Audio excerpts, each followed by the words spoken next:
किसी प्रियजन की मृत्यु के बाद जो पारिवारिक सदस्य रह जाते हैं, उनके मन में बहुत अलग-अलग तरीके से गिल्ट घर कर सकता है।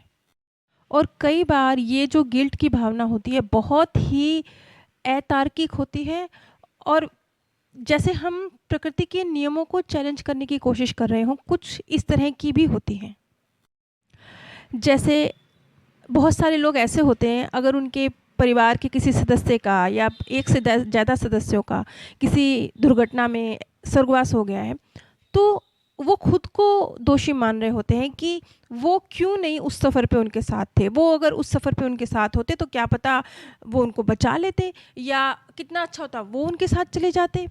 तो ये इस तरह की गिल्ट है जो एक तरह से आप प्रकृति के विरुद्ध जा रहे हैं। आपको लग रहा है कि जो चीज़ प्रकृति के हाथ में नहीं, वो प्रकृति के हाथ में नहीं है, वो मेरे हाथ में थी। इस तरह का एक बिल्कुल ही अतार्किक सा गिल्ट अपने अंदर वो भर लेते हैं। और कुछ गिल्ट इस तरह के होते हैं जो देखने में सही लगते हैं लेकिन वो सही नहीं होते। जैसे कि जैसे किसी के परिवार का सदस्य चला जाता है तो उन्हें लगता है कि हम उसका इलाज और बेहतर हॉस्पिटल में कराते, या उन्हें और ज़्यादा समय देते, या यहाँ ना ले जाकर उन्हें वहाँ ले जाया गया होता तो शायद वो बच जाते, यहाँ से इलाज ना करा के वहाँ कराया गया होता तो शायद वो बच जाते। तो इस तरह के गिल्ट भी लोगों के मनों में घर कर जाते हैं, जबकि अगर वो हालात, जिन हालातों में उन्होंने अपने प्रियजन का इलाज करवाया, जितना भी धन खर्च किया, जितना भी वक्त दिया, उन्होंने अपना 100% किया, उससे बेहतर, क्योंकि हर व्यक्ति के जीवन की परिस्थितियाँ अलग होती हैं। हर व्यक्ति एक सीमा के अंदर रहते हुए अपने परिवारजनों के लिए मैक्सिमम कर सकता है। और ये वो लोग होते हैं जो अपना 100% देते हैं, लेकिन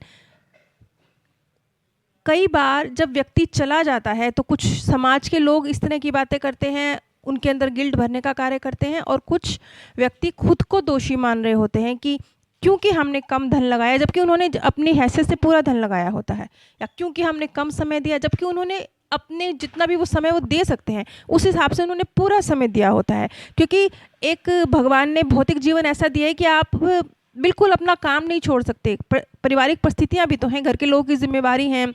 आप नौकरी छोड़कर अपने प्रियजन के पास बैठ नहीं सकते, नहीं तो घर की फाइनेंशियल हालत ख़राब हो जाएगी। तो बहुत सारे हालातों को देखते हुए आपने फैसला सही लिया था, लेकिन फिर भी आप गिल्ट में हैं। और ये गिल्ट कई बार दो तरफ़ा चलता है। दो तरफ़ा मतलब सिर्फ ये नहीं है कि आपका प्रियजन चला गया है तो आप गिल्ट में हैं। कई बार आपका जो स्वर्गीय प्रियजन है, जो अब इस दुनिया से अलविदा कह चुका है, उसके अंदर भी गिल्ट की भावना हो सकती है, लेकिन उसका जो गिल्ट होगा वो एक मैच्योर स्तर का होगा। शायद मैं शब्द सही इस्तेमाल नहीं कर रही हूँ, मतलब उसका गिल्ट ऐसा होगा कि वो सारी परिस्थितियों को जानता समझता है। जैसे कि आज मैं आप लोगों के साथ एक बुज़ुर्ग कपल का केस शेयर करने जा रही हूँ। ये भी जेम्स प्रांग के जो ग्रुप सेशंस होते हैं उनका हिस्सा थे, और ये केस थोड़ा सा अलग था। इसमें पुरुष, जिसने जो बुज़ुर्ग व्यक्ति थे, उन्होंने दूसरा विवाह किया था, और जिस लड़की से उन्होंने विवाह किया था, जिस महिला से, उस महिला का वो तीसरा विवाह था, और उसके कारण, उस तीसरे विवाह के कारण उन्होंने अपनी जो फर्स्ट वाइफ थी उन्हें भी तलाक दिया था। अब उनकी धर्मपत्नी का स्वर्गवास हो चुका था। उसके स्वर्गवास के बाद एक बार फिर से वो अपनी पहली पत्नी के नज़दीक आ गए थे। मतलब वो जो बुज़ुर्ग कपल था, एक बार फिर उनकी एक्स वाइफ, वो भी बहुत बुज़ुर्ग महिला थी, और वो व्यक्ति, दोनों ही उस सेशन में मौजूद थे। इन बुज़ुर्ग व्यक्ति का नाम ब्रायन था और उनकी स्वर्गीय वाइफ का नाम मॉली था। मॉली, जो कि जेम्स प्रांग के थ्रू ब्रायन तक मैसेज पहुंचा रही थी, उन्होंने एक बात बोली, यू आर स्टूपिड। तो वो बुज़ुर्ग व्यक्ति थे, वो पहले तो समझ नहीं पाए, लेकिन बाद में कहते हैं, हाँ हाँ, मॉली जैसे उसने मेरा नाम ही रख दिया था, यू आर स्टूपिड, कुछ इस तरीके से वो मुझे पुकारा करती थी। और जो वहाँ लोग जो बैठे थे वो तो ये सुनकर थोड़ा अनकंफर्टेबल फील कर रहे थे कि यू आर स्टूपिड, ये ऐसे कह के कौन किसको पुकारता है। लेकिन वो जो बुज़ुर्ग व्यक्ति थे वो बिल्कुल शांत थे। वो बुज़ुर्ग व्यक्ति बहुत ही एक उच्च विकसित आत्मा रहा होगा, बहुत शांत और वो इस तरह के एक व्यक्ति थे जो किसी मक्खी को भी नुकसान नहीं पहुंचा सकते।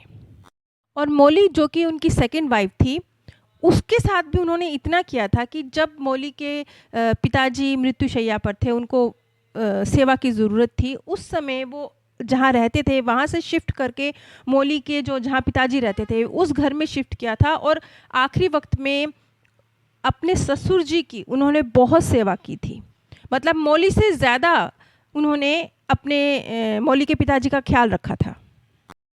लेकिन अपने गलत कर्मों का जब व्यक्ति रियलाइज़ करता है, चाहे वो मृत्यु के बाद भी करे, तो वो बहुत पेनफुल होता है, क्योंकि ख़ास तौर पे अगर वो गलत आपने किसी नेक इंसान के साथ किया है।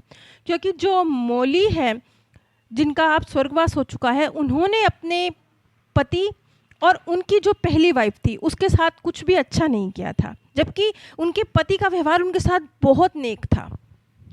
अब देखिए कि मौली ने एक नेक इंसान के साथ गलत किया तो उसके अंदर कितना गिल्ट था, क्योंकि आज मौली कहती थी कि वो जानती हैं, अब वो जानती हैं, जब तक जीवित थी तब तक वो इस सच्चाई से वाकिफ़ नहीं थी कि अब वो जानती हैं कि उनके पति उनकी लाइफ में उनको अनकंडीशनल लव क्या होता है, बिना स्वार्थ का प्यार क्या होता है, ये सिखाने के लिए आए थे। सिर्फ अपने बारे में सोचना छोड़कर दूसरे के बारे में सोचना क्या होता है, ये सिखाने आए थे। लेकिन उनके पति मौली को ये सिखाने में अनसक्सेसफुल रहे और मौली भी अपनी लाइफ में इस चीज़ को कभी सीख नहीं सकी। अपना लाइफ लेसन अधूरा छोड़कर वो इस दुनिया से चली गई। ब्रायन बताते हैं कि जो मौली थी और ब्रायन थे वो एक ही कंपनी में काम किया करते थे और वहीं वर्क प्लेस पे उनकी मुलाकात हुई थी।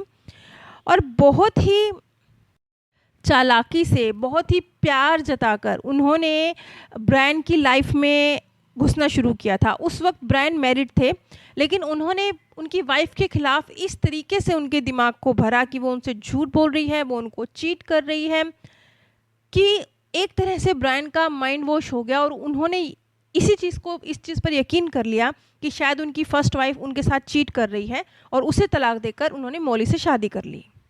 जब जेम्स स्प्रांग ने उनसे कहा कि आपको पता है कि मौली उस चीज़ के लिए माफ़ी मांग रही है कि मौली ने आपको आपकी फ़र्स्ट वाइफ के विषय में झूठ कहा था, तो इस पर ब्रायन का कहना है कि अच्छा, क्या ऐसा था? मतलब अभी तक भी वो इस बात पर यकीन करते थे कि जो कुछ भी मौली ने उनसे कहा था, क्या उसने मुझसे झूठ कहा था? हाँ, लेकिन मैं ये ज़रूर जानता था कि मौली मेरी फ़र्स्ट वाइफ को पसंद नहीं करती है।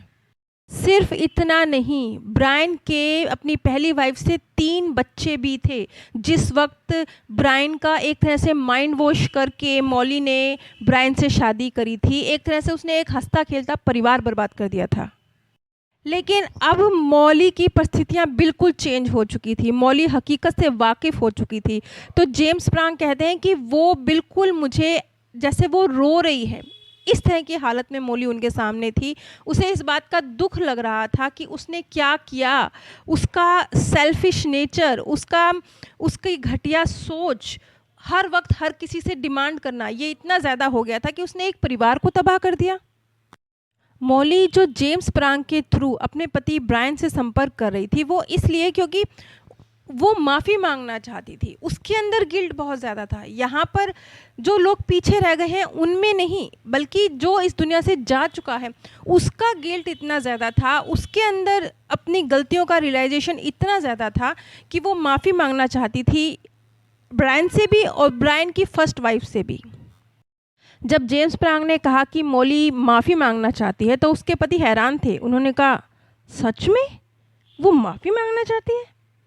उसने पूरी ज़िंदगी में ऐसा कभी नहीं किया। जेम्स स्प्रांग बताते हैं, जो कि सोल से मानसिक छवियों के थ्रू कम्युनिकेट करते हैं, वो बताते हैं कि मौली बहुत ही एक जैसे बुज़ुर्ग उदास व्यक्ति होता है, गिल्ट से भरा हुआ व्यक्ति होता है, इस तरीके से उनके सामने खड़ी थी। छवियाँ जो उनके सामने प्रस्तुत हो रही थी वो इस तरीके से थी। लेकिन जब उसने अपनी सारी बात ब्रायन तक, और ब्रायन की फ़र्स्ट वाइफ भी वहाँ मौजूद थी, उन तक पहुँचा दी और दोनों से उसने माफ़ी मांग ली, और ब्रायन की वाइफ की तरफ से भी ये कहा गया कि हाँ मौली, मैं तुम्हें माफ़ करती हूँ, मेरे दिल में तुम्हारे लिए कुछ नहीं है, तुमने भी हमें बहुत कुछ सिखाया है। ये लफ्ज़ थे उनकी फ़र्स्ट वाइफ के। और ब्रायन भी हैरान थे कि मौली माफ़ी मांग रही है, जिस माफ़ी लफ्ज़ तो उसके मुँह से कभी निकला नहीं था।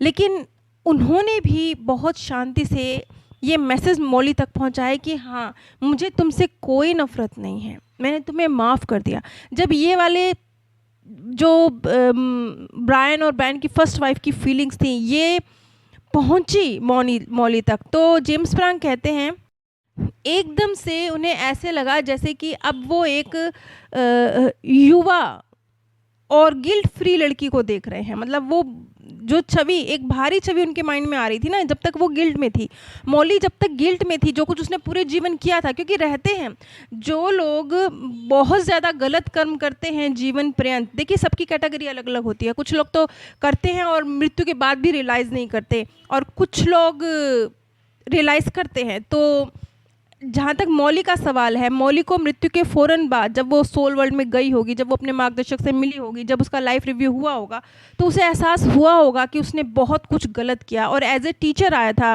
ब्रायन उसकी लाइफ में, उसे अनकंडीशनल लव सिखाने के लिए आया था, लेकिन उसने नहीं सीखा, बल्कि वो भी ब्रायन और ब्रायन की वाइफ की लाइफ में कुछ सिखाने के लिए ही गई होगी। अब इतना डीप ये सेशन नहीं हुआ, लेकिन मैं समझ सकती हूँ, ये मेरा विचार है कि वो भी किसी मकसद से उनकी लाइफ में आई होगी। अब वो मकसद पूरा हुआ या नहीं हुआ नहीं कह सकते, लेकिन हाँ, मौली की लाइफ जो चेंज होनी चाहिए थी ब्रायन की वजह से, वो नहीं हुई। लेकिन जब ब्रायन और ब्रायन की वाइफ ने खुले दिल से माफ़ किया मौली को, तब मौली एकदम से जैसे एक 20 साल की युवा लड़की होती है, बिल्कुल गिल्ट फ्री लड़की होती है, एक मुस्कुराता चेहरा होता है, इस तरीके से उसकी छवि परिवर्तित हो गई। जेम्स प्रांग जो उसकी छवि देख रहे थे, वो बिल्कुल परिवर्तित हो गई। अब इस चीज़ को हम थोड़ा डीप समझें तो आप पाएंगे कि चलिए, ये तो एक आत्मा के स्तर पे बात हो रही है। छोड़िए, हम इतनी दूर की बात नहीं करते, हम सामान्य स्तर की बात करते हैं, जीवन की बात करते हैं, भौतिक नज़रिए से बात करते हैं। तो भी आप देखिए कि अगर आप किसी के साथ कुछ गलत कर रहे हैं, जीवन बहुत लंबा नहीं होता, जीवन बहुत छोटा होता है, कितनी तेज़ी से वक्त गुजरता है पता भी नहीं चलता। एक कहावत है ना, कहते हैं कि जितना आप सोचते हैं उससे कहीं ज़्यादा तेज़ी से उम्र गुजरती जा रही है, ज़िंदगी निकलती जा रही है। इसलिए जो भी लोग दूसरों को बिना किसी रीज़न के दर्द पहुंचा रहे हैं, ख़ास तौर पे जैसे मौली के केस में उसने भावनात्मक दर्द पहुंचाया है, कोई फाइनेंशियली या फिजिकली हानि नहीं पहुंचाई है, उसने भावनात्मक रूप से हानि पहुंचाई है। तो वो जो उसके अंदर चीज़ थी, उसने उसके अंदर इतना ज़बरदस्त गिल्ट पैदा किया कि वो फ्री नहीं हो पा रही थी मृत्यु के बाद भी, जब तक उसने माफ़ी मांग नहीं ली और जब तक उसे सच्चे दिल से माफ़ कर नहीं दिया गया। अब जो कुछ भी मौली ने किया, बेशक उसे माफ़ी मिल गई है, लेकिन ये जो कार्मिक अकाउंट है, ये ऐसे माफ़ी से ख़त्म थोड़े होता है। प्रकृति माफ़ी से कार्मिक अकाउंट ख़त्म नहीं करती। प्रकृति आपकी इतना ज़रूर कर देती है कि अगर आप पश्चाताप कर रहे हैं, अगर आप माफ़ी मांग रहे हैं, तो आपका कर्म का खाता आपके सामने आएगा, लेकिन आपकी स्ट्रेंथ बढ़ जाएगी उसे झेलने की, उसे क्लियर करने की। अब नेक्स्ट बर्थ में मौली के सामने भी ये अकाउंट खुलेगा, ज़रूर खुलेगा, लेकिन क्योंकि उसके दिल में सच्चा पश्चाताप है, क्योंकि उसने सच्चे मन से माफ़ी मांगी है, क्योंकि वो सचमुच अपनी गलतियों को रियलाइज़ कर रही है, तो जब ये खाता खुलेगा तो उसके लिए क्लियर करना कंपैरेटिवली आसान हो जाएगा। और दूसरा बेनिफिट ये होगा कि ना सिर्फ कार्मिक अकाउंट क्लियर करना आसान हो जाएगा, बल्कि वो आगे इस कार्मिक अकाउंट को बढ़ाएगी भी नहीं। क्योंकि मान लीजिए आपने कोई गलती करी, लेकिन पश्चाताप भी नहीं है, माफ़ी भी नहीं मांगते हैं, रियलाइज़ भी नहीं करते हैं कि आपने गलत किया, तो इस बात का चांस बहुत बढ़ जाता है कि आप उसी तरह का कार्मिक अकाउंट आगे कंटिन्यू कर देंगे। ये ऐसा है जैसे एक व्यक्ति ने चोट खाई है, उसके घुटने से खून निकल रहा है, वो दोबारा गिरे, दोबारा घुटने पर चोट खाए, तो वो चोट और गहरी हो गई ना, अब उसके इलाज में और ज़्यादा वक्त लगेगा ना। तो इसी तरीके से जब उसने माफ़ी मांग ली, पश्चाताप कर लिया, तो अब उसका जो चोट है वो जल्दी हील होगी और आसानी से कम दर्द सहते हुए हील होगी। अब इस केस से हमें एक चीज़ और समझनी चाहिए कि हर अपराध का स्तर अलग अलग होता है ना। तो जो इस स्तर के अपराध है, जैसे कि मौली ने किया अपने जीवन में, भावनात्मक रूप से दर्द दिया, तो हर स्तर के हिसाब से व्यक्ति मृत्यु के बाद उन फीलिंग्स को प्राप्त करता है, उनसे गुजरता है।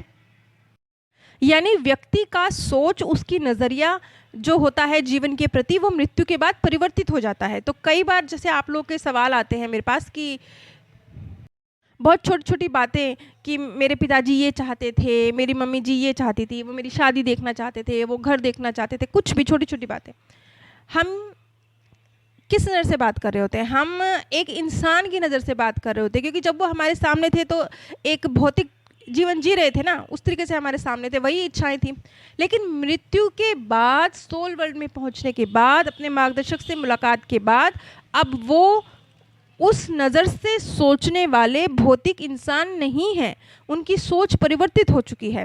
तो अपने आप को इस गिल्ट से बाहर निकालिए, इस दुख से बाहर निकालिए कि अगर मेरे पिताजी मेरी जॉब देखना चाहते थे, शादी देखना चाहते थे, घर देखना चाहते थे, देखिए अब वो आपके जीवन से, अपने जीवन से और इस भौतिक दुनिया से आपसे कहीं ज़्यादा बेहतर तरीके से वाकिफ़ हैं।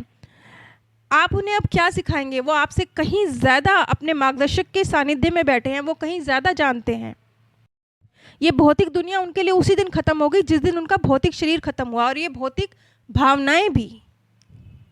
तो अपने अंदर कोई गिल्ट ना पालें, और प्रकृति के खिलाफ जाके कोई अतार्किक सा गिल्ट अपने अंदर हरगिज़ बिल्ट ना करें। इस दुनिया में ऐसा बहुत कुछ है जो प्रकृति के अधीन है, जिस पर आपका लेश मात्र भी इख्तियार नहीं है। आप बस इस बात पर फोकस कीजिए कि आप अपना 100% दे रहे हैं। और ये क्यों कि व्यक्ति की मृत्यु होगी, मेरे परिवार के सदस्य बीमार होगा, तब हम उसको 100% देंगे। क्यों देंगे तब आप 100%? अब क्यों नहीं देंगे? अब अगर वो स्वस्थ है, अब अगर वो युवा है, क्या अब उसके जीवन का महत्व नहीं है? अभी आज इस वक्त क्यों नहीं देंगे आप उसे अपना 100%? जितना भी दे सकते हैं आज, अभी और इसी वक्त देना शुरू कीजिए, ताकि वक्त गुजरने के साथ मैं बुढ़ापे में दूंगा, या मैं बुढ़ापे में माता पिता की सेवा करूंगा, या मैं अपने दोस्त के लिए समय निकालूंगा। इस चीज़ का इंतज़ार ही क्यों करना है? क्या जीते जी ज़िंदगी की कोई वैल्यू नहीं है? ज़िंदगी जो आप आज अभी इस वक्त ये पल जी रहे हैं, ये भी उतना ही महत्वपूर्ण है जितना आपके जीवन की अंतिम घड़ियाँ। नीचे डिस्क्रिप्शन बॉक्स में मैंने आप सभी के साथ अपने सेकंड चैनल का लिंक शेयर किया है। इन दोनों चैनल्स पर ही मृत्यु के बाद की दुनिया के संबंध में जो लोगों के सत्य अनुभव हैं, सत्य जानकारी हैं, उन्हें प्रस्तुत किया जाता है। आप सभी पर परमात्म सौंदर्य, प्रेम और आनंद सदैव बरसता रहे। आप सभी दिव्य परम धाम में स्थान प्राप्त करें। किसी प्रियजन की मृत्यु के